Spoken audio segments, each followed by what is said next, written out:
আসসালামু আলাইকুম প্রিয় দর্শক, অন্য মঞ্চের আলাপ চাইতায় আপনাদের সকলকে আমন্ত্রণ জানাচ্ছি। কথা বলার জন্য আমরা আজকে আমন্ত্রণ জানিয়েছি। আমরা ফ্যাসিস্টের বাপ, এই যে কথাটা যাদের, তারা কিন্তু বলেনি যে আমরা ফ্যাসিস্টের বাপ। তারা তো গণতন্ত্র নিয়ে এসছে না, দেশ থেকে ফ্যাসিস্ট সরকারকে তারা হটিয়েছে। কিন্তু সেই তারা কারা? তো এই আমরা কারা? এখানে যে আমি বলেছি আমরা ফ্যাসিস্টের বাপ, তো এই আমরা কারা? আমরা মানে 2024-এর জুলাই আগস্টে শেখ হাসিনার ফ্যাসিস্ট শাসনকে যারা দূর করে দিয়ে দেশবাসীকে বাঁচাতে মানে এসছিলেন, গণতন্ত্রের সবচেয়ে বড় মহান আমেরিকার নিদানে যে সরকার চলছে এখন দেশে, সেই শান্তির নোবেল জয়ী মহাপ্রাণ মোহাম্মদ ইউনূস এবং তার সরকার হলো এই আমরা। এইবার তো এই আমরা, এইবার হাসিনা ফ্যাসিস্ট, এটা নতুন কথা নয়। শুনে শুনে কান পচে গেছে। গত বছরের জুলাই থেকে, তার আগেও টুকটাক চলতো, জুলাই থেকে তো একবার ধোঁয়াধার চলতে শুরু করেছে। তো এটা নতুন কথা নয়। এটা নিয়ে এত হইচই মিটিং মিছিল হয়েছে বাংলাদেশে, যে বাংলাদেশের রাস্তায় যেসব কুকুর বেড়াল ঘুরে বেড়ায় না, তারাও ফ্যাসিস্ট নামটা বুঝে গেছে যে এটা একটা গালাগালি, এটা বাংলাদেশে খুব চলে। কিন্তু কাকে ফ্যাসিস্ট বলে এই প্রশ্নটা করুন ইউনিভার্সিটির বিপ্লবী দাদারা, যারা ওই মানে গত বছর আন্দোলন করেছিলেন, তাদেরকে জিজ্ঞেস করুন, ভাই ফ্যাসিস্ট কাকে বলে? খায় না মাথায় দেয়। তো সেই ভদ্রলোকরা, সেই ছাত্র, সেই বিক্ষুব্ধ ছাত্র, বৈষম্য বিরোধী ছাত্ররা, যারা এক বছর আগে ফ্যাসিস্ট হাসিনার পতন চেয়ে চারদিক একেবারে কাঁপিয়ে দিতেন, তাকে যদি প্রশ্ন করেন তাদের অনেকেই দেখবেন আঙুল চুষতে চুষতে বলবেন ফ্যাসিস্ট। ফ্যাসিস্ট মানে হলো গিয়ে, ফ্যাসিস্ট মানে হলো গিয়ে আর তারপরে বলতে পারবেন না। বাংলাদেশে ফ্যাসিস্ট এখন সবচেয়ে পরিচিত গালাগাল। বাঙালির শব্দ ভান্ডারে অগুন্তি 2 অক্ষর 3 অক্ষর 4 অক্ষর খিস্তির সঙ্গে সংযোজন হয়েছে এই নতুন 3 অক্ষর খিস্তিটি, যদিও এটা ভদ্রলোকের খিস্তি, সেটা হচ্ছে ফ্যাসিস্ট। যাকে কথা না বাড়িয়ে শেখ হাসিনা কত বড় ফ্যাসিস্ট ছিলেন সেটা নিয়ে 2-4 কথা বলি, তারপর দেখব তিনি বড় ফ্যাসিস্ট ছিলেন শেখ হাসিনা নাকি মোহাম্মদ ইউনূস বড় ফ্যাসিস্ট, সেই আলোচনায় আমরা যাব। বিচার করব 15.5 বছরে হাসিনা যত বড় ফ্যাসিস্ট হয়েছেন, তার থেকে 1 বছরে ইউনূস তাকে ছাপিয়ে গিয়েছেন কিনা, সেটা আমরা তারপরে দেখব। শেখ হাসিনার প্রতি যে ফ্যাসিস্ট তকমা, সেই তকমাটা জোটার মূল কারণ হচ্ছে কিছু অভিযোগ। সেই অভিযোগগুলো কি কি? যেমন মানবাধিকার লঙ্ঘন, ভিন্ন মত দমন, নাগরিক ও রাজনৈতিক স্বাধীনতা খর্ব করা, বিরোধীদের প্রতি সহিংসতা, ক্রনিক ক্যাপিটালিজম এবং পার্সোনাল কাল্ট একটা গড়ে তোলা। শেখ হাসিনাকে ফ্যাসিস্ট বা ফ্যাসিস্ট শাসক বলা হয় মূলত তার শাসন আমলে বাংলাদেশের গণতন্ত্র, মানবাধিকার, মত প্রকাশের স্বাধীনতার উপর ধারাবাহিক আক্রমণ হয়েছিল। সেই কারণে এগুলো হচ্ছে সব অভিযোগ। তো বিষয়ভিত্তিক মূল অভিযোগগুলো 2-4 কথায় ছোট্ট করে বলা যাক। প্রথমে নিই স্বৈরতান্ত্রিক শাসন ও মানবাধিকার লঙ্ঘনের কথা। শেখ হাসিনার 15 বছরের শাসনকাল ছিল দমনমূলক। আমি এই ইউটিউব করছি ভারতে বসে, এবং ভারত থেকে আমরা কতবার শুনেছি যে সেখানে নাকি আয়না ঘর বলে একটা ঘর আছে। একটা নয়, অনেকগুলো ঘর, সব জেলায় জেলায় নাকি আয়না ঘর আছে। এতদিনও কোনো আয়না ঘরে, এবং সেখানে কি করা হতো, বাড়ির থেকে তুলে নিয়ে এসে সেখানে রেখে দিত, এবং সেখানে নাকি অন্ধকার ঘর, কোনো রকমে একটি মানুষ থাকে, তার মধ্যেই তার জীবন কাটাতে হতো। দুর্বিষহ ব্যাপার। পরে দেখা গেল আয়নাঘরের খবর আর পাওয়া যাচ্ছে না। আয়নাঘর একটা ইউনূস সাহেব একদিন গিয়ে একটা দেখালেন আয়নাঘর, সে দেখা গেল যে সেটা তো প্রায় 3 স্টার হোটেল, এবং বোঝাই যাচ্ছে নতুন করে সব বানানো হয়েছে। এইরকম চলে। তো শেখ হাসিনার এই যে ব্যাপারগুলো ছিল, যে বিরোধী নেতা, মানবাধিকার কর্মী, রাজনীতিবিদ, সাংবাদিক, এদের উপর তিনি ব্যাপকভাবে গ্রেপ্তার, নির্যাতন, গুম ইত্যাদি করেছেন। গুম মানে ওই আয়নাঘরে গুম করে রাখা ইত্যাদি। জাতিসংঘ মানবাধিকার সংস্থা যেগুলো আছে মানে বিদেশে, পশ্চিমা দেশে, এসব ঘটনার উপর গভীর উদ্বেগ জানিয়েছিল, এবং তারা তাদের যে হিসেব দিয়েছে, তারা সেই হিসেবে দেখা যাচ্ছে 1000-এর বেশি মৃত্যু হয়েছে ওই শেখ হাসিনার যে ফ্যাসিজমের ওখানে, এবং 11,000-এর বেশি ব্যক্তি নাকি আটক ছিলেন। বহু নির্যাতনের ঘটনা। আমি জানি না যে 1000-এর বেশি মৃত্যুর অভিযোগটা এই জুলাই আগস্টের আন্দোলনের সময় সেই সংখ্যাটাই ওখানে ঢুকিয়ে দেওয়া আছে কিনা সেগুলো আমরা জানি না, কিন্তু এগুলো হচ্ছে মোটামুটি সবই অভিযোগ, কিছুই প্রমাণিত নয়। 2 নম্বর হচ্ছে বিরোধী দল ও নাগরিক সমাজকে দমন করা। সেগুলো করা হয়েছে নাকি উনি নির্বাচনী জালিয়াতি গণতান্ত্রিক প্রতিষ্ঠান ধ্বংস করেছেন, সেই জন্য এইসবগুলো করেছেন। আইন, বিচার ও প্রশাসনকে ব্যবহার করে বিরোধী নেতাদের কারাদণ্ড, দেশত্যাগে বাধা, নির্বাচনে অংশ নিতে না দেয়া এবং বিচার বিভাগের ওপর সরাসরি নিয়ন্ত্রণ আরোপ করা। আচ্ছা, আপনি বুকে হাত দিয়ে বলুন তো, এই ইউনূসের আমলে এর কোনটা হয়নি? কোনটা হয়নি? এবং সবগুলো এখন করে চোখের সামনে। যারা গণতন্ত্রের ধ্বজা নিয়ে, মানবাধিকারের ধ্বজা উড়িয়ে যারা এসে ক্ষমতা দখল করলো, তারা তো এগুলো করেছে। তারা করছে না? বাংলাদেশের মানুষ কি বলেন? আসি হাসিনার কথায়। সংবাদ মাধ্যম ও বাক স্বাধীনতার কড়াকড়ি, ডিজিটাল সিকিউরিটি আইন, ইলেকট্রনিক মিডিয়া আইন সমেত একাধিক কঠোর আইন সাংবাদিক ও নাগরিকদের বাক স্বাধীনতা নিয়ন্ত্রণে ব্যবহার করেছিলেন শেখ হাসিনা। সরকার বিরোধী মত প্রকাশ করলেই মামলা, গ্রেপ্তার ও চাকরি হারানোর ভয় ছিল অত্যন্ত সাধারণ বিষয়। ঠিক আছে, আপনারা আমরা পরে আলোচনায় আসবো এই আমলে ইউনূসের 1 বছরে কত এরকম হয়েছে সেই ব্যাপারে। এরপরে আসি পার্সোনাল কাল্ট ও দলবাজি। পার্সোনাল কাল্ট মানে যে আমার পরিবার, আমার রাজনীতি আমার পরিবারের মধ্যে থাকবে, তার বাইরে যাবে না। হাসিনা তার শেখ পরিবারকে কেন্দ্র করে রাজনৈতিক ডাইনাস্টির রচনা করেন। এটা কি শুধু বাংলাদেশে শেখ হাসিনা রয়েছে? ওখানে খালেদা জিয়ার নেই? খালেদা জিয়া কার থেকে এসছে? সেই তারেক জিয়া তার নেই? জিয়াউর রহমান থেকে, তো সেখান থেকেই তো এসছে এগুলো। তো এগুলো আমাদের ভারতেও তো রয়েছে। এই যে জওয়াহরলাল নেহরু, সেখান থেকে ইন্দিরা, সেখান থেকে রাজীব, সেখান থেকে রাহুল গান্ধী, এই যে সব আসছে, এগুলো কি ওই পার্সোনাল কাল্ট নয়? পার্সোনাল কাল্ট নয়? তাদের তো দল তো তাদের অধিকারে। এটা হচ্ছে শুধু বাংলাদেশের নয়, এটা এই তৃতীয় বিশ্বের, বিশেষত গরিব দেশগুলো, উন্নতিশীল দেশগুলোর এটা হচ্ছে সাধারণ ধর্ম। এরপরে আসি একটা বড় যে কথা এতদিন শুনতাম, যে শেখ হাসিনা হাজার হাজার কোটি টাকা দেশ থেকে মেরে বিদেশে পাঠিয়ে দিয়েছেন। এটা হচ্ছে ক্রনিক ক্যাপিটালিজম, রাষ্ট্রীয় সম্পদের অপব্যবহার। ফ্যাসিস্ট অর্থনীতির বদলে হাসিনার আমলে নাকি দলের ব্যবসায়ী এবং সমস্ত কিছু দেশের মানে অর্থ ব্যবস্থা ওই ক্রনিদের, তার দলের লোকদের কাছে চলে গিয়েছিল এবং তারা যথেচ্ছ দুর্নীতি করেছেন। হাসিনার নামেও তো শুনেছি তিনি নাকি হাজার হাজার কোটি টাকা বিদেশে পাঠিয়েছেন। গত 1 বছর কিন্তু একটা টাকাও কোন ব্যাংকে পাঠিয়েছেন, কোথায় পাঠিয়েছেন, একটা খবর সেটা কিন্তু ইউনূস সরকার বার করতে পারেনি। তো 15.5 বছরের শাসনকালে এই হলো ফ্যাসিস্ট হাসিনার রেকর্ড। এইবার 1 বছরে মোহাম্মদ ইউনূসের রেকর্ডের খতিয়ানটা একটু শুনুন। বাংলাদেশের গণমাধ্যম ও বাক স্বাধীনতা, বর্তমান পরিস্থিতি কি, আইনি বিধিনিষেধ কি ও রাজনৈতিক প্রতিক্রিয়া 2024 সালের ওই আগস্ট থেকে এই 25 সালের এই আগস্ট পর্যন্ত একটা ছোট্ট করে তার একটা হিসাবটা শুনুন।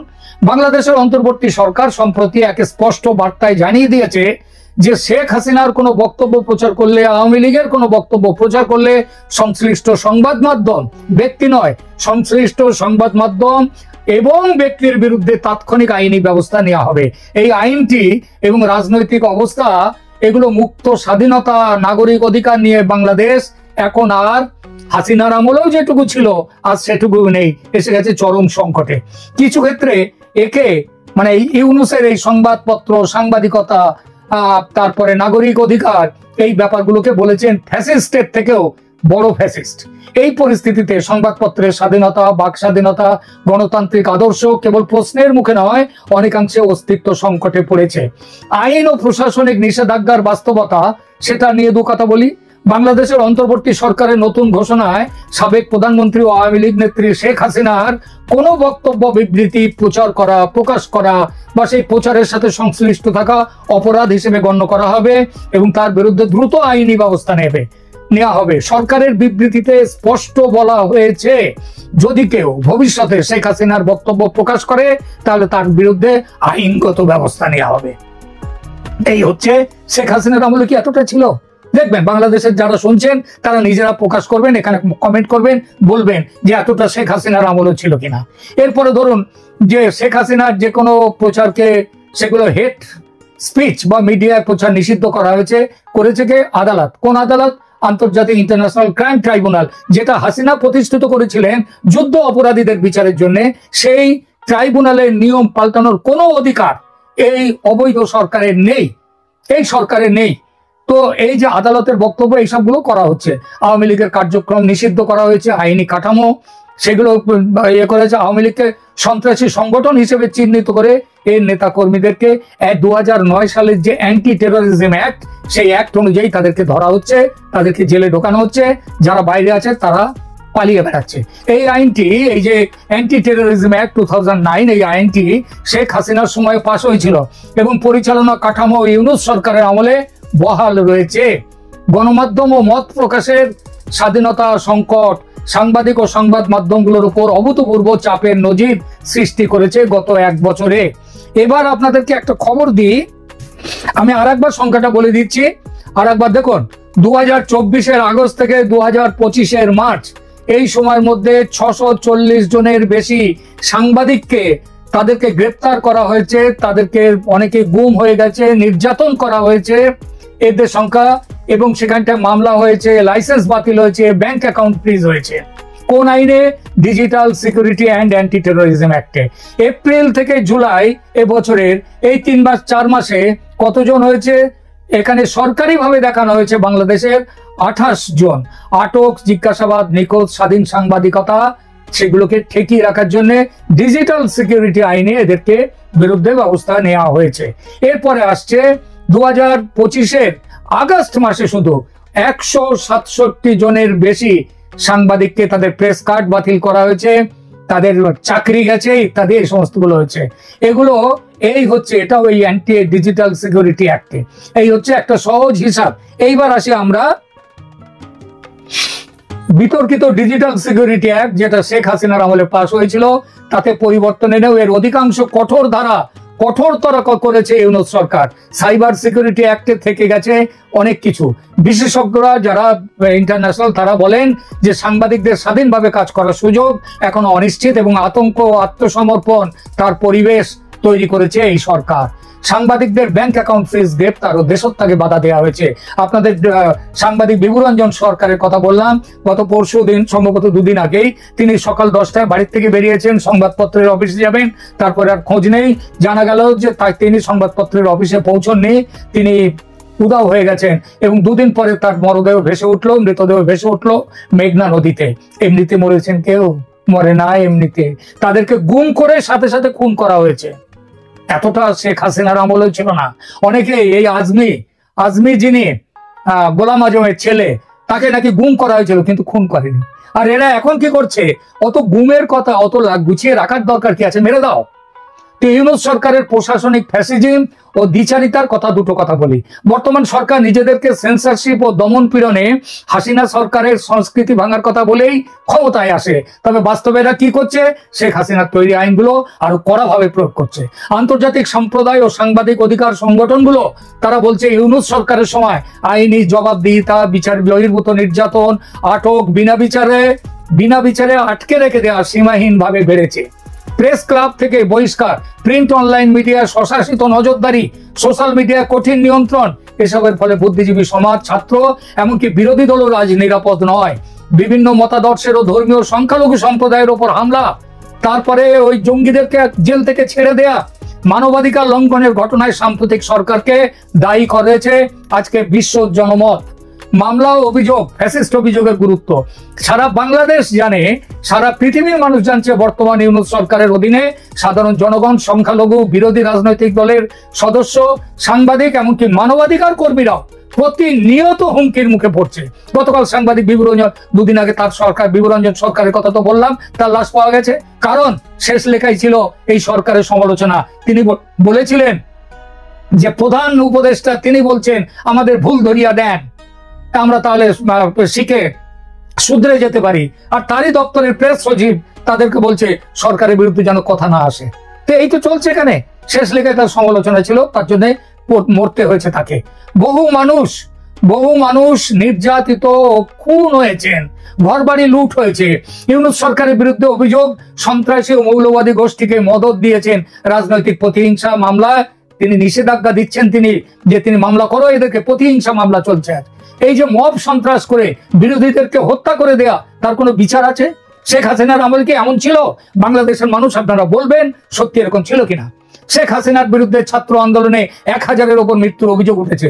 এই 1000টা কি ওই জুলাই আগস্টের ওই সময়ে হয়েছে না তার আগে হয়েছে? এখন তো এই আমলে তো কোনো কিছু হয়নি, তাহলে এত মৃত্যু কেন? এই আমলে তো ফ্যাসিস্ট নয় বলছেন তারা। আন্তর্জাতিক প্রতিক্রিয়া এবং ভবিষ্যতে কি চলছে সেইটা নিয়ে দুটো কথা বলি। জাতিসংঘ reporters without borders, committee to protect journalist, এই সময়ে আন্তর্জাতিক সংগঠনগুলো বাংলাদেশের ঘন ঘন গণমাধ্যম বিরোধী পদক্ষেপ ও নির্বিচার দমন নিয়ে প্রবল উদ্বেগ জানিয়েছে। এই উদ্বেগ শুধু তারা জানাচ্ছে।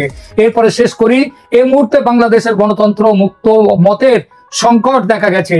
এই মুহূর্তে শেখ হাসিনার আমলে যেটাও ছিল সেটাও বোধহয় এখন নেই, সেটা আছে কি নেই সেটা আমরা পরে আসছি। আরেকটা জিনিসের কথা আসছে, 1 বছরে ইউনূস সরকারের এই কৃতিত্ব কি হাসিনার 15.5 বছরের অনুপাতে বেশি নয়? কি বলেন আপনারা দর্শক?